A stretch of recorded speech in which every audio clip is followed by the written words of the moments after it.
Selamat pagi JKI Mawar Sharon. Selamat pagi juga buat teman-teman yang menyaksikan online maupun juga yang mendengarkan siaran di radio. Untuk setiap sahabat itu saya mau menyapa pagi hari ini.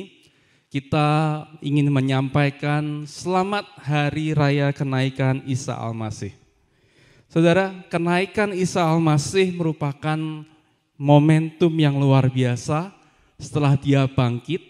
Dan saya percaya bukan hanya dia menunjukkan bahwa dia hidup, tapi dia ingin meninggalkan sebuah pesan untuk setiap dari kita untuk berkarya sebagai tubuh Kristus. Amin. Amin. Saya ingin kita bersama-sama pagi hari ini untuk belajar satu kebenaran yang kita bisa dapatkan dari kenaikan Isa Al-Masih. Pagi hari ini kalau saya bisa kasih judul, saya akan kasih judul Mission Mindset. Mission Mindset, mindset sebuah misi. Mari kita sama-sama buka ayat kunci kita di dalam Yohanes pasal yang ke-15.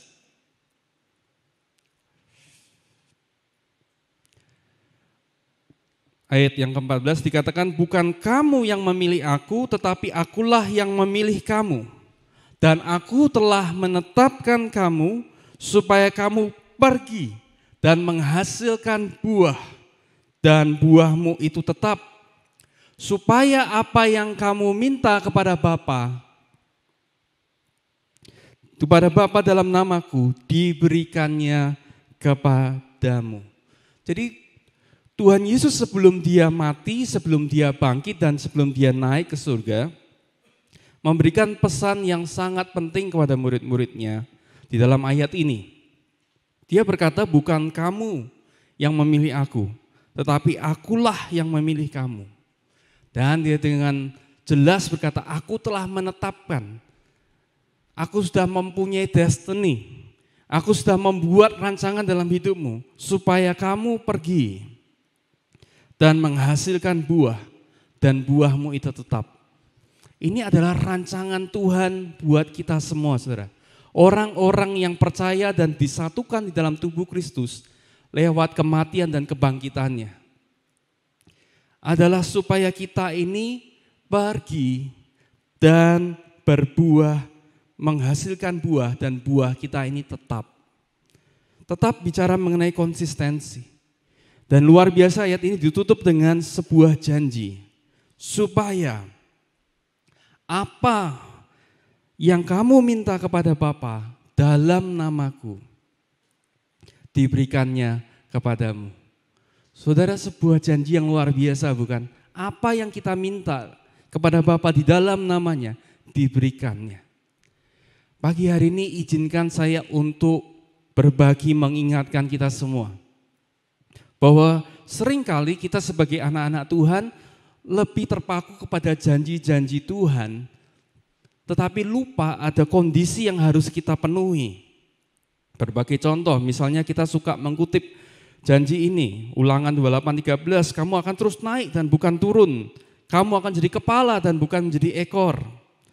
Filipi 4, Allahku akan memenuhi segala kebutuhanmu menurut kekayaan dan kemuliaannya dalam Kristus Yesus.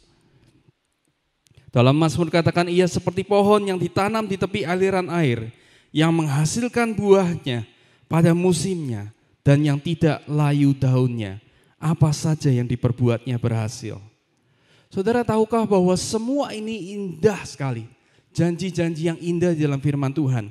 Bahkan pada saat Tuhan Yesus mau naik ke surga ada sebuah janji. Kita baca sama-sama dari Matius 28 ayat 18 sampai yang ke-20. Matius 28 ayat yang ke-18 sampai ayat yang ke-20.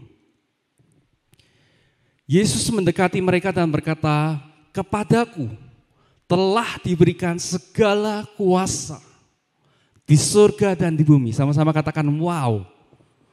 Segala kuasa, segala otoritas di surga dan di bumi. Ayat 19, karena itu pergilah, jadikanlah semua bangsa muridku, dan baptislah mereka dalam nama Bapa dan Anak dan Roh Kudus. Dan ajarlah mereka melakukan segala sesuatu yang telah kuperintahkan kepadamu. Dan ini ditutup dengan sebuah janji yang indah sekali. Dan ketahuilah, aku menyertai kamu senantiasa sampai kepada akhir zaman. Amin. Saudara, dimulai dengan sebuah statement bahwa Tuhan itu punya kuasa, segala kuasa di surga dan di bumi. Segala yang kita butuhkan ada di dalam tangan Dia. Dan di ayat bagian terakhir dikatakan bahwa Dia akan menyertai kita. Saudara, kalau Anda bertanya berkat apa yang terbesar di dalam dunia ini, saya rasa tidak ada berkat yang lebih besar daripada ini. Janji bahwa Dia akan selalu ada menyertai kita. Pribadi yang punya segala kuasa di surga dan di bumi berjanji untuk menyertai kita kemanapun kita pergi. Bukankah itu sebuah janji yang amat luar biasa? Setuju enggak? Saudara, dengan kata lain apapun yang kalian lakukan, Dia berjanji untuk membackup dengan kuasanya yang di surga dan di bumi.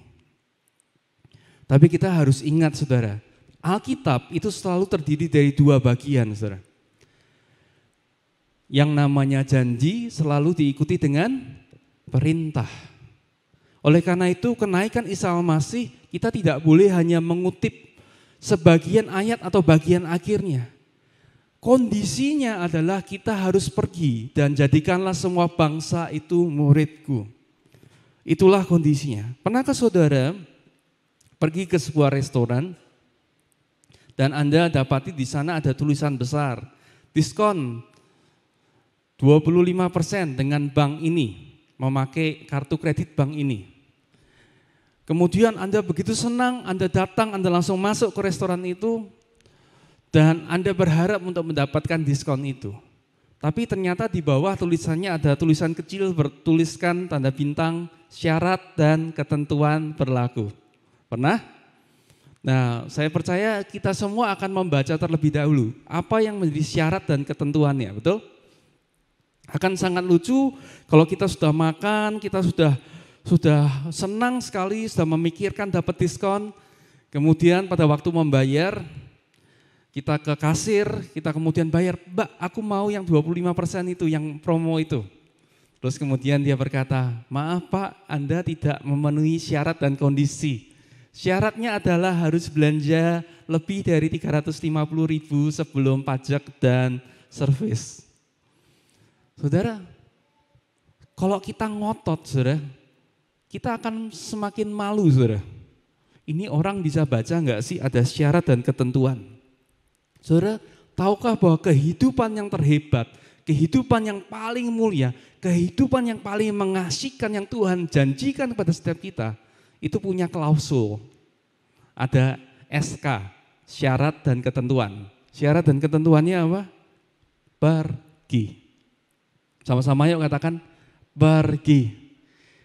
Kalau pagi hari ini saya bisa rangkumkan khotbah ini dalam satu kata, saya mau pakai kata pergi. Saudara, janji firman Tuhan hanya bisa dipenuhi semuanya kalau kondisinya dipenuhi dulu. Syaratnya dipenuhi terlebih dahulu. Di dalam hal ini, Tuhan ingin mengingatkan kita bahwa ini adalah sebuah kondisi yang kita harus lakukan. Mungkin ada beberapa dari kita dan mungkin yang di rumah juga berkata, Pak, tapi saya tidak mau pergi Pak, saya maunya di pihak netral. Ya, saya nggak mau yang di pihak kegelapan, pihak dunia, tapi juga saya nggak mau juga pergi, nggak mau jadi bagian dari kerajaan surga. Netral aja Pak.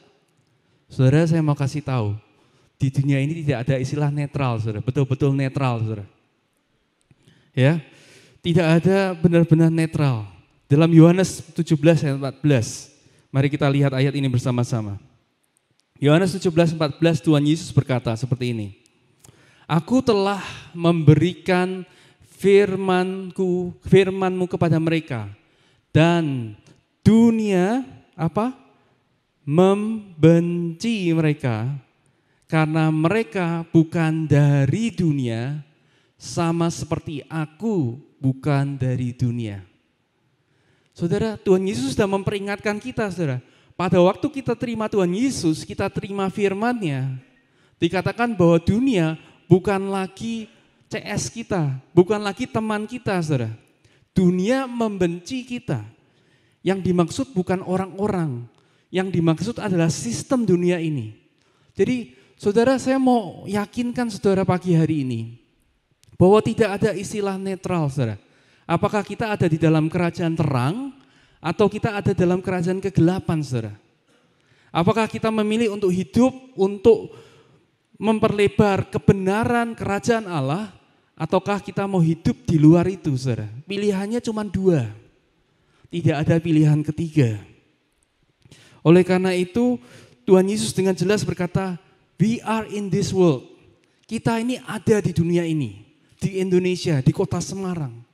Tetapi kita bukan dari dunia ini. Kita bukan bagian dari dunia ini.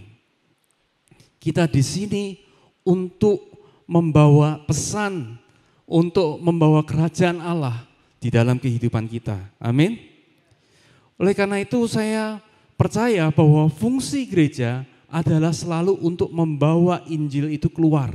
Membawa kebenaran itu keluar, saudara. Saya percaya gereja adalah satu-satunya organisasi yang saya tahu yang tujuannya selalu bukan untuk dirinya sendiri.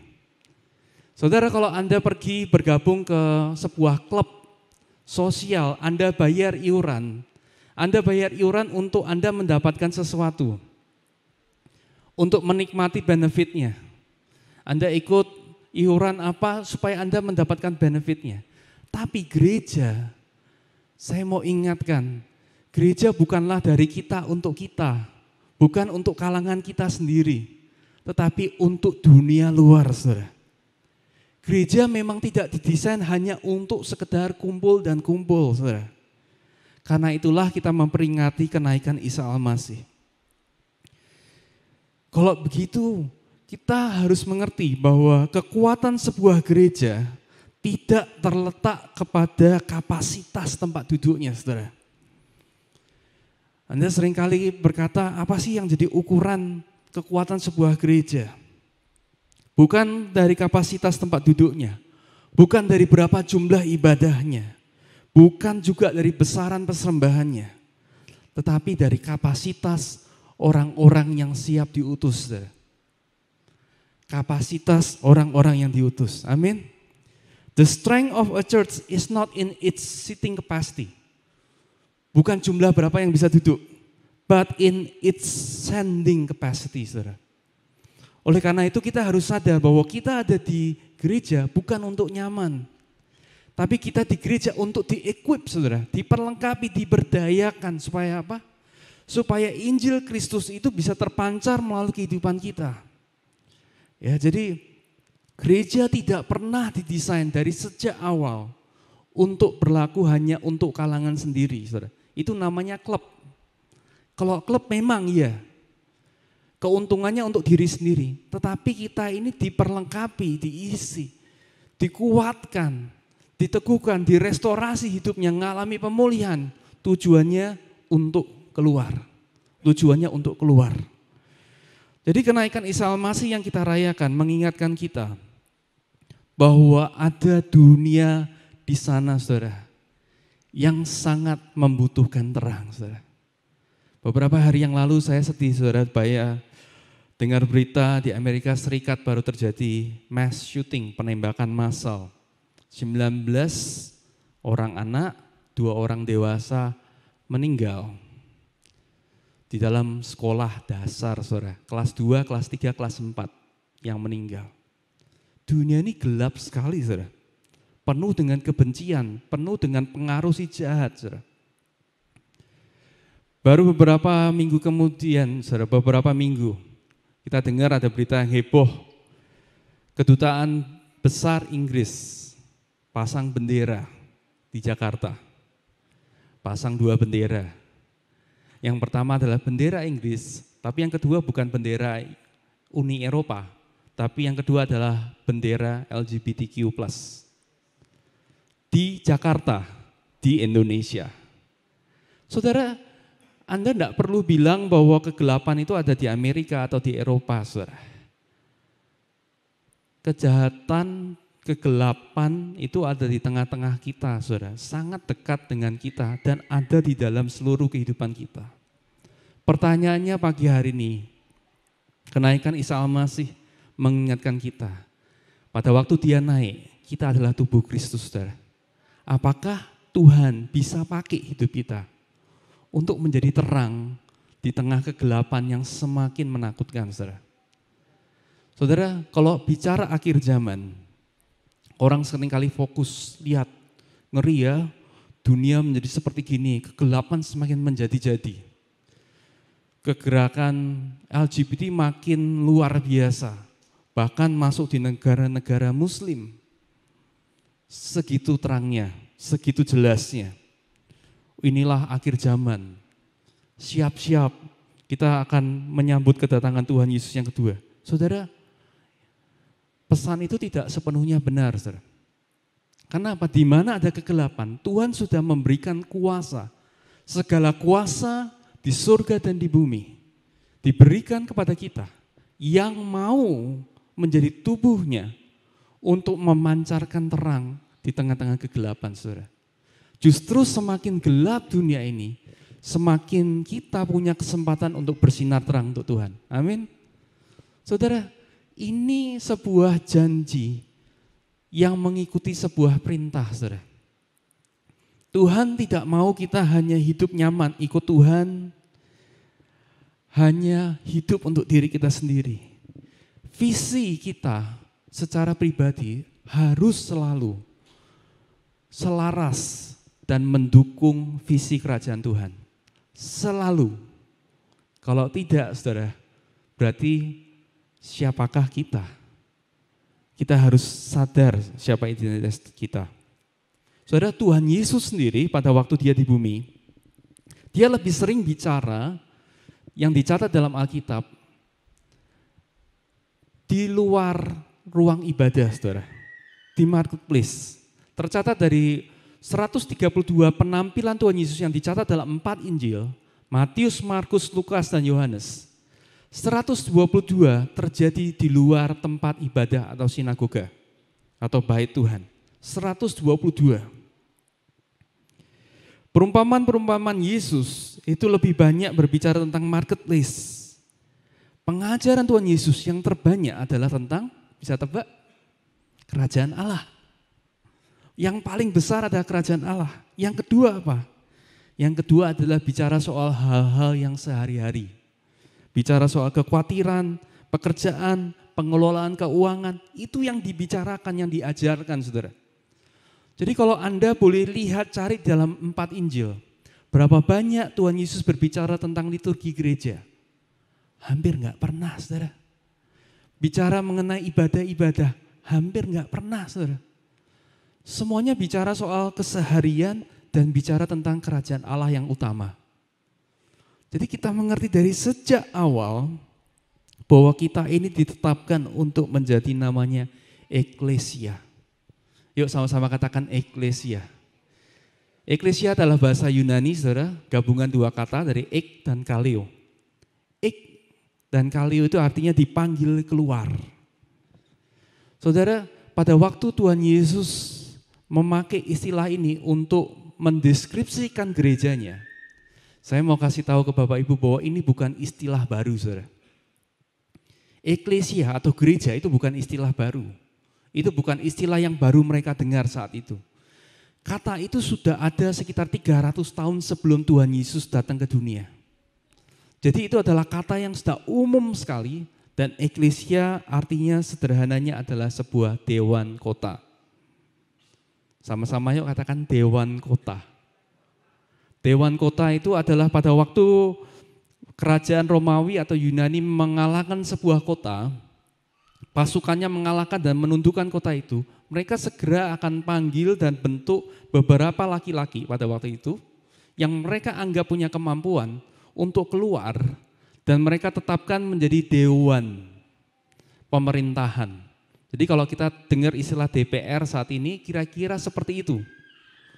Jadi dewan pemerintahan inilah yang kemudian memutuskan nasib dari kota itu.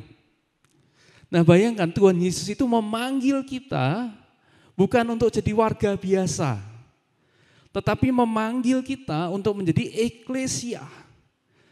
Orang zaman itu langsung ngerti eklesia adalah sesuatu yang sangat terhormat, sesuatu yang punya kuasa dan otoritas luar biasa. Mereka bisa bikin aturan dan kota itu harus mengikuti aturan itu. Firman Tuhan berkata, kita ini adalah eklesia, saudara. Kita ini adalah dewan. Kita ini diminta untuk memimpin. Kita ini diminta untuk membawa perubahan di dalam dunia kita. Oleh karena itu, saya percaya bahwa gereja ada untuk dunia, bukan sebaliknya.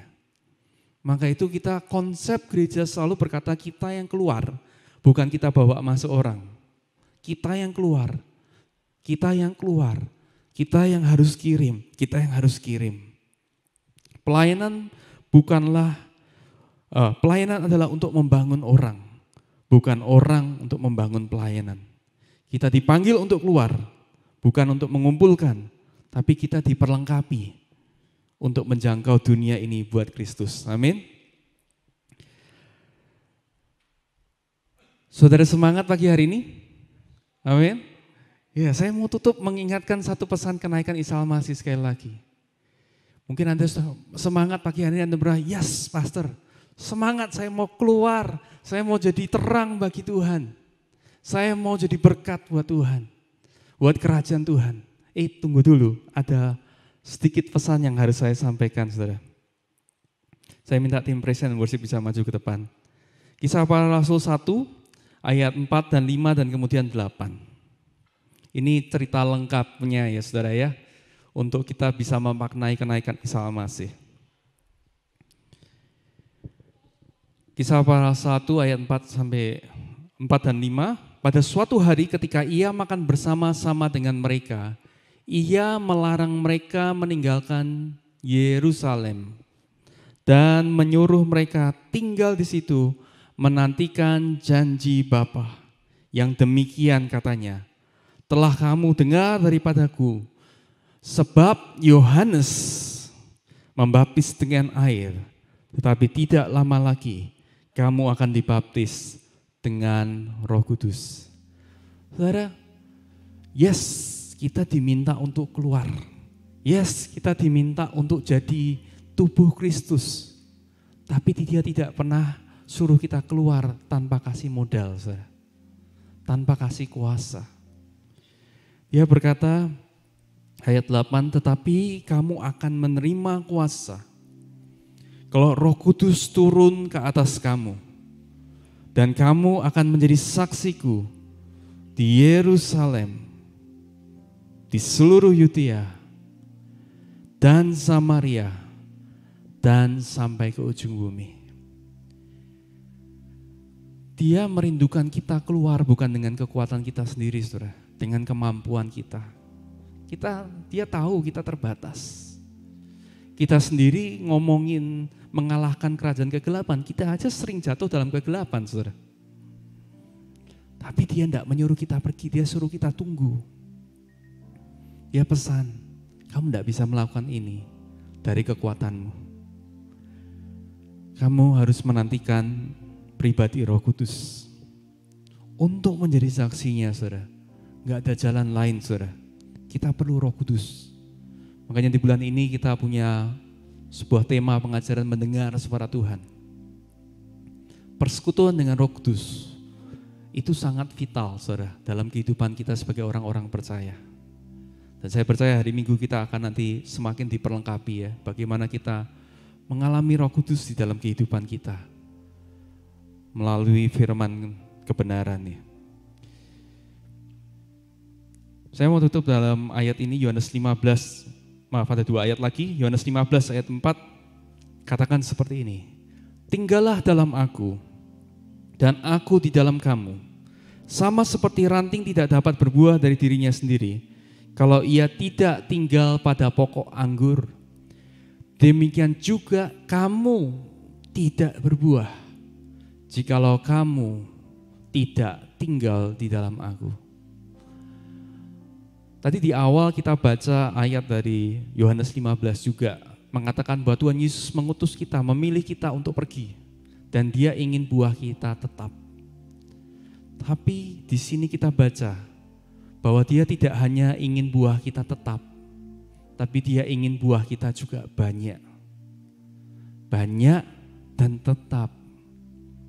Banyak dan tetap. Itu urutannya, saudara. Banyak dan tetap. Oleh karena itu, kenaikan Isa Al-Masih, kita harus ingat, tunggu. Dia kasih perintah ke muridnya, tunggu. Tunggu apa? Tunggu Roh Kudus. Libatkan Roh Kudus. Punya persekutuan dengan Dia yang manis. Kekuatan yang paling besar sudah diberikan kepada kita, dijanjikan kepada kita. Maukah kita melibatkan Dia dalam keputusan setiap hari kita? Saudara, tahukah pada waktu seorang Petrus memutuskan untuk menunggu Roh Kudus turun atas kehidupannya dan dipimpin oleh Roh Kudus, kehidupan seorang Petrus tidak pernah sama lagi, saudara. Seorang nelayan tidak berpendidikan, modalnya hanya berani nekat, cenderung emosional, cenderung cepat membuat keputusan. Orang sederhana tidak terpelajar. Tetapi dengan Roh Kudus, persekutuan dengan Roh Kudus, dia melakukan hal-hal yang luar biasa. Bahkan dia boleh disebut sebagai Bapak Gereja, the first Santo, Paus yang pertama. Bukan karena Petrus hebat, tapi karena ada Roh Kudus di dalam hidupannya yang dilibatkan begitu luar biasa. Saya berdoa, saudara, pagi hari ini kita sadar kita membutuhkan Roh Kudus. Kita menerima Roh Kudus, tapi sekali lagi Roh Kudus diberikan bukan hanya supaya kita nyaman, supaya memberkati hidup kita. No, ada tujuan yang lebih besar di sana. Tujuannya adalah Roh Kudus ada, kuasa yang tidak terbatas itu ada. Supaya kita bisa menjangkau, keluar, membawa terang kepada kegelapan. Mengubahkan dunia ini. Saya berdoa dari tempat ini, supaya kita boleh menjadi terang. Yohanes 16 ayat 13 katakan, tetapi apabila Ia datang, yaitu Roh kebenaran, Ia akan memimpin kamu ke dalam seluruh kebenaran. Saudara, seluruh janji firman Tuhan itu ditepati oleh pribadi Roh Kudus. Sebab Ia tidak akan berkata-kata dari dirinya sendiri. Tetapi segala sesuatu yang didengarnya, itulah yang akan dikatakannya. Dan Ia akan memberitakan kepadamu hal-hal yang akan datang. Saudara, pagi hari ini kita terima dua, saudara. Kita terima janji, tapi sekaligus kita terima perintah. Kehidupan yang terbaik, versi terbaik dari kehidupan kita, tidak mungkin bisa dicapai tanpa kita menyanggupi perintahnya. Saudara, Anda tidak harus berpikir habis ini saya harus keluar pulau, saya harus keluar negeri, saudara. Saudara, pada waktu Tuhan berkata tentang dunia, Dia berbicara mengenai tatanan dunia.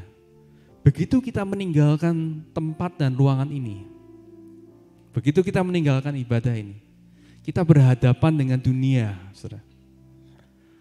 Dunia pekerjaan, dunia keluarga, dunia pendidikan, dunia entertainment, dunia politik. Saudara, saya berdoa supaya setiap dari kita bukan jadi orang Kristen yang pasif. Ya, saya cuma ikut Tuhan. Kalau ikut Tuhan pilihannya cuma satu, yaitu bawa terang itu keluar.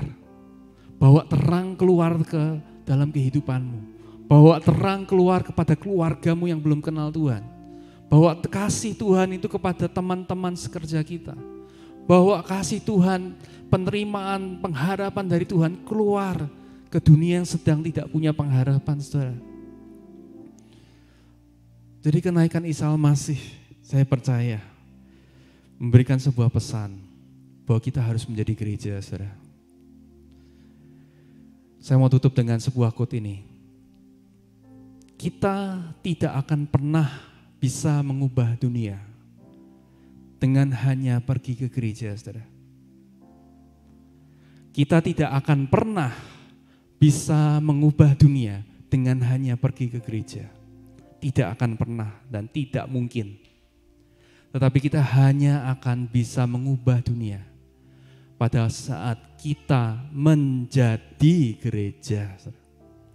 Saudara, panggilan untuk kita pagi hari ini bukan untuk pergi ke gereja, saudara.